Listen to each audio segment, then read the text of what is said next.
कर्क राशी.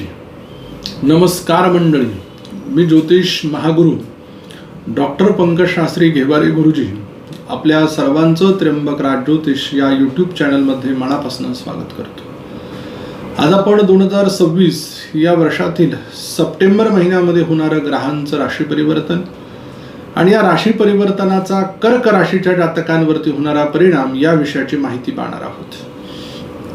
या संपूर्ण सप्टेंबर महिन्यामध्ये काही ग्रह राशी परिवर्तन करतायत. 2 सप्टेंबर या दिवशी शुक्र ग्रह तुळा राशीमध्ये राशी परिवर्तन करून येतोय. 7 सप्टेंबर या दिवशी बुध ग्रह कन्या राशीमध्ये राशी परिवर्तन करून येतोय. 17 सप्टेंबर या दिवशी सूर्य ग्रह कन्या राशीमध्ये राशी परिवर्तन करून येतोय. 18 सप्टेंबर या दिवशी मंगळ ग्रह कर्क राशीमध्ये राशी परिवर्तन करून येतोय. 26 सप्टेंबर या दिवशी बुध ग्रह तुळा राशीमध्ये राशी परिवर्तन करून येतोय. या राशी परिवर्तनाचा कर्क राशीच्या जातकांवरती नेमका काय परिणाम होणार आहे हे आपण या व्हिडिओमध्ये पाहणार आहोत. प्रथम स्थान तनुभाव. कर्क राशी लग्न स्थानामध्ये गुरु ग्रह विराजमान झालेला आहे. ज्योतिषशास्त्राच्या नियमानुसार केंद्र स्थानामध्ये स्वराशीचा किंवा उच्चचा ग्रह जर 5 ग्रहांपैकी त्यातील एक गुरु ग्रह जर असेल तर तेथे पंचमहापुरुष योग तयार होतो. यातील एक गुरुचा हंस नावाचा योग तयार होतोय. नवे शुक्राचा चतुर्थ स्थानामध्ये मालव्य नावाचा पंचमहापुरुष योगाचा राजयोग तयार होतोय. कर्क राशीच्या जातकांसाठी या महिन्याची सुरुवात अगदी बोली तैसा चाले त्याची वंदावी पाविले. जे बोलाल ते घडेल आणि समोरचे लोक अगदी तुमच्या पायाशी नतमस्तक झाल्याशिवाय राहणार नाही. त्याचबरोबर जे मनात बसणार आहे, जे स्वप्नात दिसणार आहे ते प्रत्यक्षात अवतरित होणार आहे. महिन्याची सुरुवात राजयोगाची असल्या कारणानं गुरु महाराज ज्ञान, वैराग्य, शांतता, ज्येष्ठता, श्रेष्ठता देतात आणि नवीन विचार जीवनामध्ये घडून नवीन प्रगतीची दिशा तुम्हाला या महिन्यामध्ये मिळण्याचे योग संभवतात. त्याचबरोबर मंगळ ग्रह हा 18 सप्टेंबरला लग्न स्थानामध्ये आलेला आहे कर्क राशीमध्ये, म्हणजे नीचेच्या राशीमध्ये. त्यामुळे एक घाव 2 तुकडे हा इथे योग लागू पडणार नाही. परंतु मंगळाकडे शक्ती आहे, ऊर्जा आहे. काम करत असताना या महिन्यामध्ये तुम्ही थकणार नाही, अविरतपणे काम करा. द्वितीय स्थानाचा विचार करता सिंह राशी धनस्थान 17 सप्टेंबर पर्यंत सूर्यदेव आपल्या स्वतःच्या स्वराशीमध्ये धनस्थानात विराजमान आहे. धनस्थानातला सूर्य हा माणसाला राजपाटाकडचं धन प्राप्त करून देतो, सरकारी धन प्राप्त करून देतो. म्हणजे नोकरीचे योग हे संभवतात 17 सप्टेंबर पर्यंत.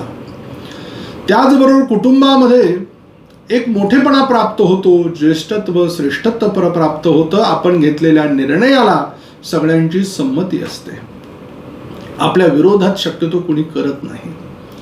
तृतीय स्थानाचा विचार करता कन्या राशी आहे. स्वामी बुध ग्रह हे 7 सप्टेंबर पासून आपल्या स्वतःच्या स्वराशीमध्ये आलेत आणि सूर्यग्रह हे सुद्धा तिथे आलेले आहेत. बुधादित्य योग काही कालखंडासाठी तेथे तयार होईल, कारण की बुध या ग्रहाचं पुनश्च राशी परिवर्तन 26 तारखेला होईल. उपजय स्थानामध्ये नैसर्गिक सूर्य हा पापग्रह समजला जातो. त्यामुळे इथे या स्थानामध्ये तो अत्यंत बलवान, शक्तिवान होतो, तेजवान होतो, वीर्यवान होतो. अगदी तुमच्या कष्टाला यश प्राप्त होण्याच्या दृष्टीनं हा महिना खूप महत्वाची भूमिका बजावणार आहे.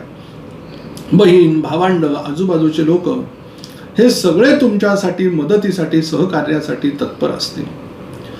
चतुर्थ स्थानाचा विचार करता शुक्र ग्रहानं इथे मालव्य नावाचा राजयोग केलाय. पंचमहापुरुष योगापैकी सुखाशाही भवन, आनंदी वातावरण आहे. एकदा रंगरंगोटी केली तरी परत घराची रंगरंगोटी करतोय. एकदा फर्निचर केलं परत दुसरं करतोय.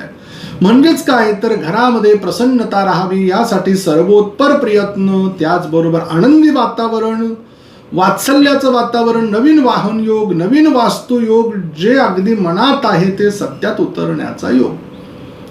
पंचम स्थानाचा विचार करता स्वामी मंगळ ग्रह आहे. जो 18 सप्टेंबर पर्यंत व्ययस्थानात आहे. शिक्षणासाठी मुलांना परदेशात जाण्याची संधी या निमित्ताने निर्माण होते आहे. केलेली इष्टदेवतेची साधना ही फलदायी होत नाही, ती जास्त कालखंडासाठी चालू ठेवावी लागणार आहे. ज्या जातकांना लॉटरी शेअर मार्केटची आवड आहे त्या लोकांनी 18 सप्टेंबर पर्यंत पैसे गुंतवू नये. परंतु ज्या जातकांना संततीचा चान्स घ्यायचा आहे त्यांनी डॉक्टरी ट्रीटमेंट चालू करावी. 18 तारखेच्या नंतर त्याचे रिझल्ट समोर येऊ शकतील. योग उत्तम आहे. षष्ठ स्थानाचा विचार करता गुरुग्रह लग्न स्थानामध्ये आहे. हंस नावाच्या पंचमहापुरुष योगामध्ये आहे. त्यामुळे कर्क राशीच्या लोकांची रोग प्रतिकारक क्षमता ही अगदी धडधाकट आणि चांगली असणार आहे. चांगल्या ठिकाणी नोकरी प्राप्तीचे योग, यशाची नवी सुरुवात, त्याचबरोबर मातुल घराण्यातील लोकांचा सपोर्ट तुम्हाला इथे प्राप्त होताना दिसतोय. सप्तम स्थानाचा ग्रह शनी हा भाग्यस्थानामध्ये आध्यात्मिक त्रिकोणाच्या स्थानामध्ये विराजमान आहे. त्यामुळे वर किंवा वधूची प्राप्ती होत असताना आध्यात्मिक कुटुंबातील जीवनसाथी आपल्या आयुष्यात येऊ शकतो असे योग संभवतात. त्याचबरोबर ज्या जातकांच्या विवाहांमध्ये अडथळे येत होते, ज्या जातकांचे विवाह निश्चित होत नव्हते, त्यांच्या विवाहाचे योग अनुकूल होत आहे. पार्टनरशिपच्या व्यवसायामध्ये तेजीचे योग आहेत. अष्टमेशाचा विचार करता आयुष्याचा अष्टमेश भाग्यात आहे, त्यामुळे दीर्घायू पत्रिका दाखवते. जे काही संकट, जे काही त्रास, जे काही उपद्रव आहे ते कमी होताना जाणवत आहे. भाग्यस्थानाचा स्वामी गुरुग्रह हा लग्नस्थानामध्ये स्थित आहे, जो की राजयोगात आहे. चांगल्या गुरुची प्राप्ती, गुरुंनी सांगितलेल्या मार्गदर्शनावरती चालणं हे आपल्यासाठी अत्यंत योग्य दाखवत आहे, जे तुम्हाला यशाकडे नेणार असणार आहे. त्याचबरोबर गुरुची कृपा जर प्राप्त करून घेतली, त्यांनी सांगितलेल्या मार्गदर्शनावरती जर आपण चाललो तर यत्किंचित सुद्धा मागे वळून पाहण्याची गरज पडणार नाही आहे. दशमस्थानाचा विचार करता स्वामी मंगळ ग्रह हा व्ययातनं लग्नात जातोय. त्यामुळे केलेलं काम याचं श्रेय काही कालखंडासाठी दुसरे लोक घेऊ शकतात, परंतु सत्य परेशान हो सकता है, पराजित नाही. याप्रमाणे तुम्ही केलेलं काम जरी दुसरं श्रेय घेत असेल, 1-2 दिवस ते होईल, परंतु सत्य हे एक ना एक दिवस कळाल्याशिवाय राहणार नाही आणि तुमच्यावरती चांगली मोठी जबाबदारी मिळेल आणि एक चांगले यशस्वी व्यापारी म्हणून तुम्ही सिद्ध व्हाल.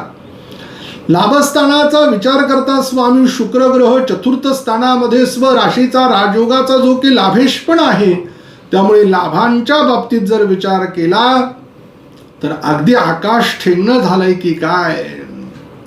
आकाशातनं जसे पाण्याचे थेंब पडावे त्या पद्धतीनं मोत्यांचा पाऊस व्हावा, अशा प्रकारचं ऐश्वर्य उपभोगण्याचा योग कर्क राशीच्या जातकांना सप्टेंबर महिन्यात आलेला आहे. व्ययस्थानाचा विचार करता स्वामी बुध ग्रह हा पत्रिकेमध्ये 7 सप्टेंबरला राशी परिवर्तन करून पराक्रमामध्ये जातो आहे आणि 26 तारखेनंतर तो चतुर्थात जातो आहे. त्यामुळे व्यय होईल. कुटुंबासाठी, परिवारातील आपल्या नातलगांसाठी पैसा खर्च होऊ शकतो. या व्यतिरिक्त व्यर्थ पैसा खर्च होणे नाही. कर्क राशीच्या जातकांसाठी सप्टेंबर महिन्यामध्ये शुभ अंक 2 आहे. शुभ रंग आपल्यासाठी नारंगी आहे. कुठल्या दिवशी तुम्ही शुभ कामाची सुरुवात करावी त्यासाठी दिवस आहे 7 तारीख, 8 तारीख, 9 तारीख, 10 तारीख आणि 11 तारीख आहे. अशुभ दिवस आपल्यासाठी ज्या दिवशी चांगल्या कामांना सुरुवात आपल्याला करायची नाहीये 21 तारीख, 22 तारीख, 23 तारीख, 24 तारीख आणि 25 तारीख आहे. आपल्याला एक मंत्र देतो, त्यानं पत्रिकेतील आपल्या अशुभत्व कमी होईल आणि आपल्याला शुभत्व प्राप्त झाल्याशिवाय राहणार नाही. मंत्र आहे ओम धूम्रकेतवे नमः. लवकर भेटू आपण पुढील व्हिडिओमध्ये. तोपर्यंत सर्व प्रेक्षकांना नमस्कार.